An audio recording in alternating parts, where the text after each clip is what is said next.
long time ago, the world was very different. It was a world full of beauty, forests, rivers, and mountains. Yet, something was wrong. The earth had become a place of pain and suffering. People no longer cared for one another. They lived selfishly, focused only on their own desires. There was fighting, anger, and cruelty in every corner. People stopped thinking about others or the land. It seemed like they had forgotten about God altogether. But in the midst of all this chaos, there was one man, Noah. Noah was different. He lived a life of kindness and faith, treating everyone around him with respect, and keeping his heart close to God. While the rest of the world grew selfish and violent, Noah and his family lived in peace. Noah wasn't perfect. He had his struggles and challenges, just like anyone else. But in a world where people hurt each other and turned away from God, Noah remained faithful. His life was built on kindness, justice, and love. Noah had a wife, 3 sons, and their wives. Together, they formed a close-knit family, living a humble life, always seeking to do what was right. They didn't care for the riches or the power the world sought after. They cared only for each other and for the world that God had made. But the world outside their small home, it was different. It had grown dark and filled with violence. People had become so consumed by their selfish desires that they couldn't see the damage they were causing. And God, seeing this, became very sad. One day, God looked down at the earth and saw how far things had fallen. The kindness Noah showed was rare, like a small light in a sea of darkness. And God knew he had to make a choice. The world had become so full of pain and evil that it needed to be cleansed. He had no choice but to wipe away the wrong, to bring a fresh start. And so, God spoke to Noah. Noah, I have seen the evil that has spread across the earth. People have turned away from me, and the earth is filled with violence. I will send a flood to cleanse the world. But you, Noah, are different. You have stayed true to me, and I will protect you. You and your family will be saved. Noah was shaken by these words. He couldn't understand fully, but he trusted in God's wisdom. There was so much uncertainty, so much fear, and yet, Noah didn't hesitate. He knew this was God's plan. And God continued, build yourself an ark, a great boat, a vessel to save your family and all the animals. Make it strong and big, for the flood will cover the earth. You will take 2 of every kind of animal, 1 male and 1 female, to keep them safe. The ark will have 3 decks, with rooms for the animals, and a door for you to enter. You will gather the food you and the animals will need. And when the flood comes, you will be safe inside. Though Noah didn't know exactly how or when this would all come to pass, he knew one thing: God had spoken to him. And Noah would do as God asked. There was no room for doubt. He gathered his family and began the monumental task of building the ark. The ark wasn't going to be a small boat. No, it was huge, bigger than anything Noah had ever seen. It had to be able to hold all the animals, big and small, and sustain them for the long months ahead. The work was hard, and Noah knew that it would take time. But every day, he followed God's plan step by step. He knew that God would provide, and that was enough to keep him moving forward. The people around Noah didn't understand. They laughed, mocked him, and wondered what he was doing. But Noah didn't mind the laughter. He knew what God had told him. And as the ark grew, so did Noah's faith. The world around him was lost in its own selfishness, but Noah trusted in the promise that God had made. Noah had made his choice, to follow God, no matter how hard the task, no matter how much the world laughed. And soon, it would be clear why he had chosen to obey. For God had a plan that would save Noah, his family, and the future of all living things. And so, Noah's journey was just beginning. When God gave Noah the task to build the ark, it wasn't something that could be done in a few days, or even a few months. This was a project that would take years. Noah had never built a boat like this before, and the people around him couldn't understand why he was doing it. But Noah didn't worry about what others thought. His focus was on God's instructions and the task at hand. The ark was to be huge, bigger than anything anyone had ever seen. It was 450 feet long, 75 feet wide, and 45 feet high, bigger than a football field. To build something that massive in the middle of dry land, with nothing but a hammer, wood, and God's direction, seemed impossible. But Noah was determined. He worked tirelessly, day after day, knowing that he had to trust God. Each day, the work was hard. The wood was heavy, the beams difficult to secure. But Noah kept going. The ark slowly took shape, but it wasn't without struggles. The logs were heavy and unwieldy, and the tools were basic. With each piece Noah put into place, the ark grew larger and more magnificent, but so did the doubts from those around him. Look at this. He's building a boat, on dry land. What's he planning to do with it? Paddle it through the desert, a villager said. Another answered and said, doesn't he know there's no water around here? What a fool. The people didn't understand. They laughed and mocked Noah, ridiculing him for what seemed like a crazy idea. A boat? On dry land, they said. What's he preparing for? A flood? That's ridiculous. They were so lost in their own selfishness and disbelief that they couldn't see the truth. Noah tried to warn them, to tell them about the flood that was coming, but they only laughed harder. Though the mocking hurt, Noah didn't give up. He didn't get angry or try to prove them wrong. He simply went back to work. He understood that the world had turned away from God, and they weren't ready to hear what he had to say. But he knew that God's message was true, and that was enough for him to keep going. Slowly, but surely, Noah's hard work started to pay off. His sons, Shem, Ham, and Japheth, joined in, helping him with the tasks. They didn't question their father's work. They saw the seriousness in his eyes and believed in his vision. Together, they worked side by side, doing what seemed impossible, building a giant ark in the middle of dry land. With each passing day, the ark grew larger, and so did Noah's faith. He saw the ark as a promise, a lifeline, a sign that God was with them. And with his family beside him, Noah knew he was not alone in this mission. The years went by, and Noah's dedication never wavered. He never stopped, even when the world mocked him. When the storm of laughter from the villagers became too much to bear, Noah found strength in his work and his trust in God. The ark wasn't just a boat, it was a symbol of his faith. It was a reminder that God had a plan, and Noah's obedience was a part of that plan. Noah's family stood by him. They worked tirelessly, not out of obligation, but out of love and respect for their father. They didn't know what the future held, but they believed in Noah, and they trusted in the promise of the ark. Building the ark wasn't easy. It took time, patience, and a lot of hard work. There were days when it felt like nothing was happening, when the work seemed endless. But Noah never stopped. He knew that God's promises were always worth the effort. And because of his dedication, the ark slowly transformed from a pile of wood into a massive structure that would one day save his family and the world. And so, after many long years of hard work and ridicule, the ark was complete. It stood as a monument to Noah's faith, his trust in God's plan. The world had not listened to Noah's warning, but he had done his part. The ark was ready, and soon the flood would come. Noah had worked long and hard, building the ark, preparing for the flood that was to come. But there was one more incredible task that Noah had to complete. God had told him to gather 2 of every kind of animal, 1 male and 1 female, to bring aboard the ark, 2 of every creature that walked, crawled, or flew. Then God said to him, Noah, the time has come. Go, and bring the animals to the ark. Bring them 2 by 2, each one to its place. I will guide them to you. And then it happened. An incredible procession began. Animals from all across the land, creatures Noah had never seen before and some he had only heard of in stories, began walking toward the ark. They came in pairs, elephants, giraffes, lions, and even creatures as small as rabbits and ants, all moving calmly, peacefully.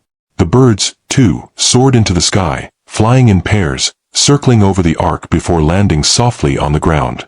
It was a sight to behold, a parade of life moving with purpose, as though each animal knew that they had a part to play. The earth, which had once been filled with chaos and noise, was now filled with peace. The animals, led by a force far greater than anything Noah could have understood, calmly entered the ark, each pair finding their place. It was a grand, yet peaceful, moment, each pair finding their space, each animal settling in. The work was tiring, but it was the kind of work that felt good. Noah's family worked together, moving quickly to prepare the ark for the long journey ahead. There was a sense of fulfillment in their hearts. They were ready.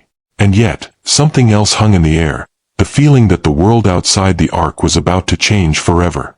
The ark was now a symbol of hope, safety, and new beginnings, and the animals had found their place within it. And then, the sky began to change. At first, it was subtle. The clouds gathered together, and the winds grew stronger. The earth that had been dry for so long was now beginning to stir. The first raindrops fell, just a few at first, hardly enough to notice. But they didn't stop. The rain fell faster, heavier, until it became a torrent, a downpour that soaked the earth. Noah stood at the entrance of the ark, watching as the rain fell harder, the sky darkening with each passing minute. It was as if the world itself was holding its breath. The first drops of rain were a sign that the flood had begun, just as God had said it would. Inside the ark, it was calm compared to the world outside. But even here, there was a growing sense of fear and wonder. The animals, too, seemed to understand that something huge was happening. They were restless, pacing around the ark, their instincts sensing the change. The rain fell harder, and the sound of it was deafening. Thunder rumbled in the distance, and the storm grew fiercer with each passing hour. Noah's family, though frightened, knew they were safe inside the ark. But the world outside was changing. The water began to rise. It started with the streams and rivers overflowing, then the lowlands flooded, and soon the earth was submerged. The ark, which had once stood on dry land, began to float. It was no longer anchored to the ground. Noah and his family could feel the ark gently rocking as the floodwaters began to rise higher and higher, swallowing the world outside. The people outside the ark, those who had mocked Noah for so long, now realized the gravity of the situation. But it was too late. The flood had come. The waters rose faster than anyone could run.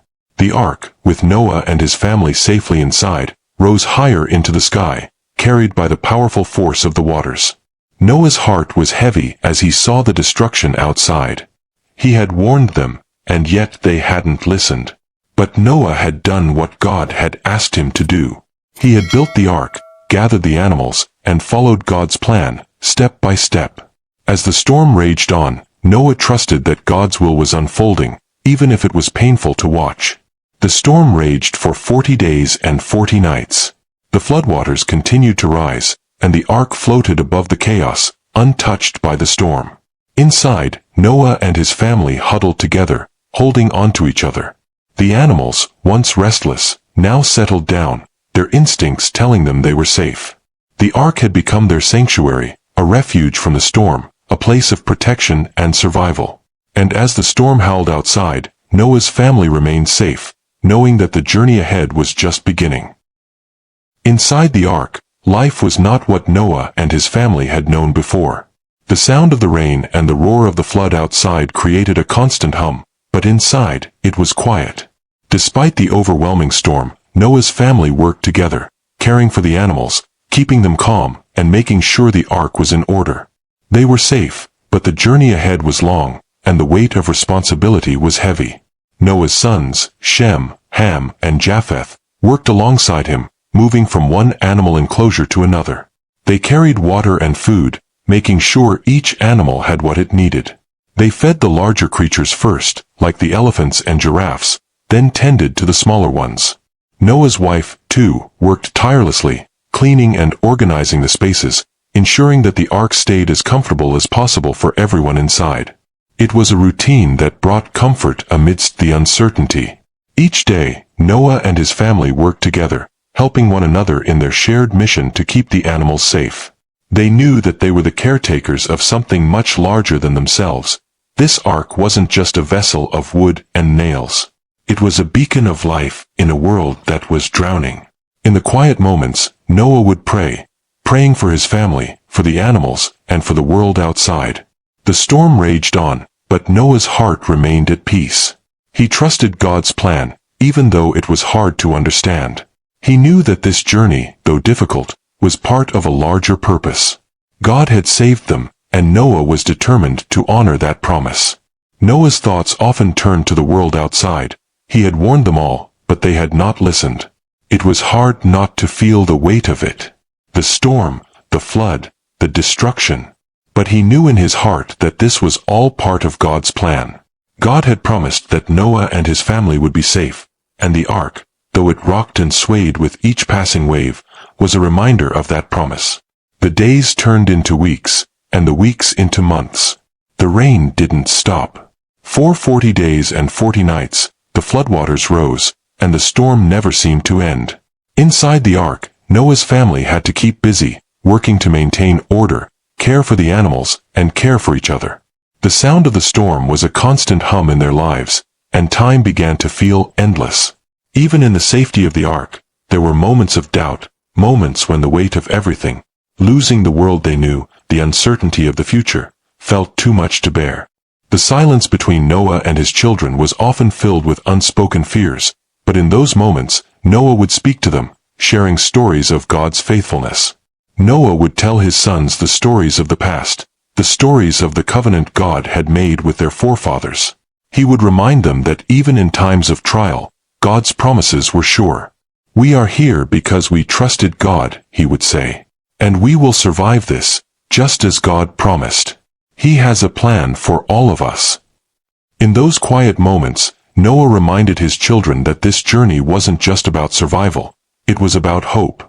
About trusting in God's will, even when the storm felt unrelenting.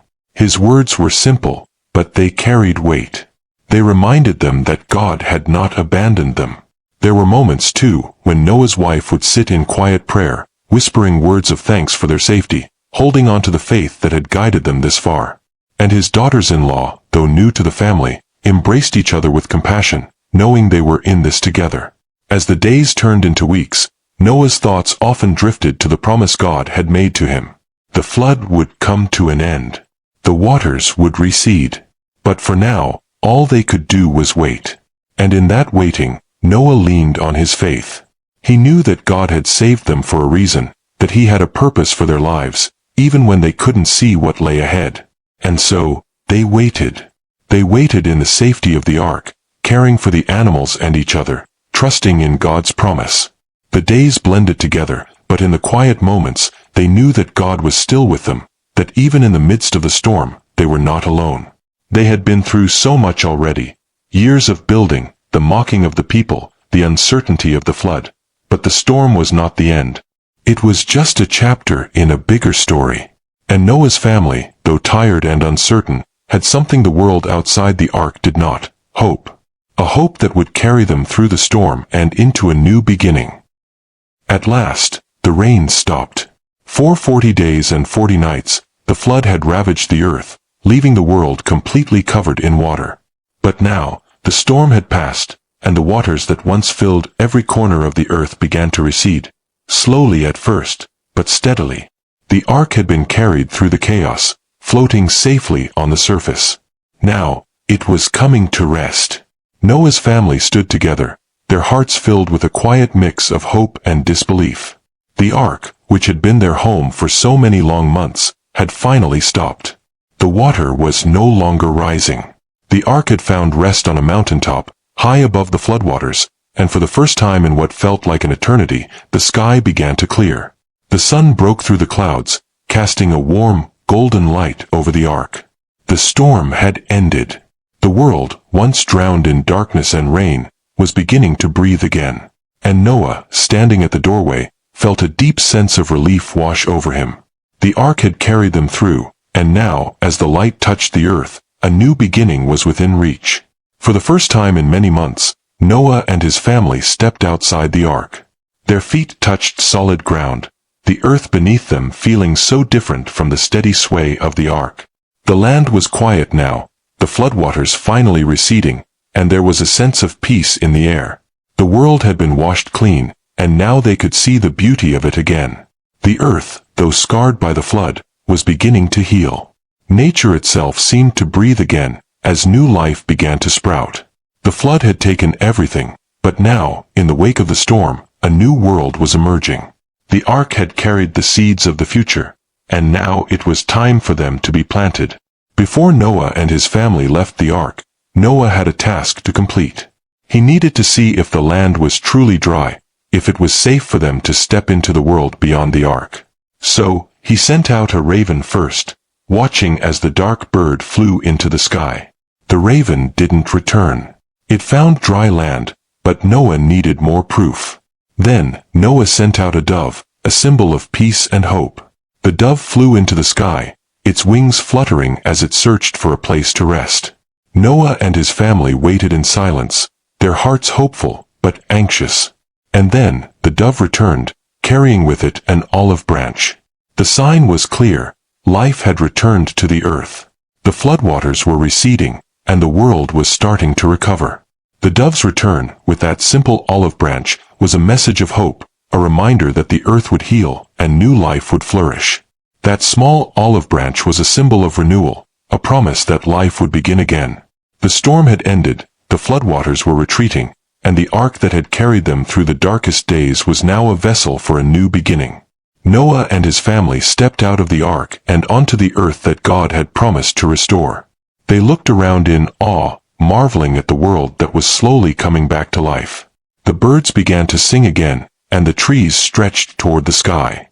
The promise of a new beginning was unfolding before their eyes. The animals, too, began to leave the ark. Each pair of creatures ventured out into the world, ready to start a new chapter. The earth was once again filled with life, and the cycle of creation had begun again. Nature itself had been reborn. As Noah and his family looked up, something incredible happened. The sky, once filled with clouds and rain, now cleared, and a rainbow appeared, a sign that God had made a promise. It stretched across the sky, vivid and beautiful, a reminder of God's faithfulness. God spoke to Noah, saying, "This is the sign of the covenant I make with you and with all the living creatures on earth. I will never again destroy the earth with a flood. This rainbow will be a reminder to you and to all people that my promises are true, and I will always be with you." The rainbow was not just a beautiful sight, it was a promise. A promise that God's love and protection would always be with Noah, his family, and all the creatures of the earth. It was a sign of hope, a symbol of renewal, and a reminder that no matter what storms we face, God is always faithful. The story of Noah's Ark is not just a tale of survival. It is a story of faith, trust, and God's unshakable promises. Noah trusted God, even when it seemed impossible. He followed God's plan, even when the world didn't understand. And in the end, God's faithfulness brought salvation, not just to Noah and his family, but to all of creation. This story reminds us that even in the hardest times, when the storms of life feel like they'll never end, there is always hope. God keeps His promises. He will never leave us, and He will never forsake us. Just as Noah's faith brought him through the flood, our trust in God can carry us through the challenges we face. And just like that rainbow, there is always hope for the future. Every new beginning is a gift, and every storm is followed by the promise of brighter days. This story is a reminder that faith, obedience, and trust in God will always lead to a new dawn.